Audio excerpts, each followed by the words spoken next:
அஇஅதிமுக அமைப்பு ரீதியாக செயல்பட்டு வரும் நாகப்பட்டினம், திருவாரூர், புதுக்கோட்டை, விருதுநகர் உள்ளிட்ட 10 மாவட்டங்களின் ஒன்றியங்களுக்குட்பட்ட கிளைக்கழக நிர்வாகிகள், ஊராட்சிக் கழக செயலாளர்கள் உள்ளிட்ட பொறுப்புகளுக்கான முதல்கட்ட தேர்தல்களை நடத்துவதற்கு தேர்தல் ஆணையாளர்களை மக்களின் முதல்வரும் கழக பொதுச் செயலாளருமான செல்வி ஜெயலலிதா அறிவித்துள்ளார்.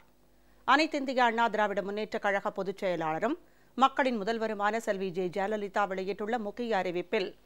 அனைத்திந்திய அண்ணா திராவிட முன்னேற்றக் கழக அமைப்பு ரீதியாக செயல்பட்டு வரும் நாகப்பட்டினம், திருவாரூர், புதுக்கோட்டை, விருதுநகர், சிவகங்கை, ராமநாதபுரம், திருநெல்வேலி மாநகர், திருநெல்வேலி புறநகர், தூத்துக்குடி, கன்னியாகுமரி ஆகிய 10 மாவட்டங்களின் ஒன்றியங்களுக்குட்பட்ட கிளைக்கழக நிர்வாகிகள், ஊராட்சிக் கழக செயலாளர்கள், நகரங்களுக்கு உட்பட்ட வார்டு கழக நிர்வாகிகள், பேரூராட்சிகளுக்கு உட்பட்ட வார்டு கழக நிர்வாகிகள் மற்றும் பகுதிகளுக்கு உட்பட்ட வட்டக்கழக நிர்வாகிகள் ஆகிய பொறுப்புகளுக்கான முதல்கட்ட தேர்தல்களை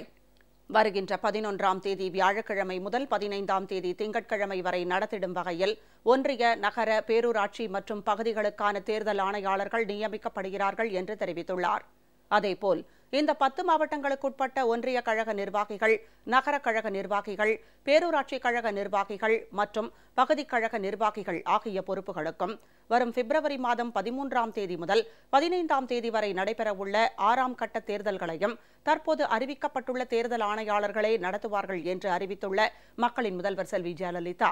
தேர்தல் ஆணையாளர்கள் மற்றும் மாவட்ட தேர்தல் பொறுப்பாளர்கள் பற்றிய விவரங்கள் அடங்கிய பட்டியலையும் வெளியிட்டுள்ளார்.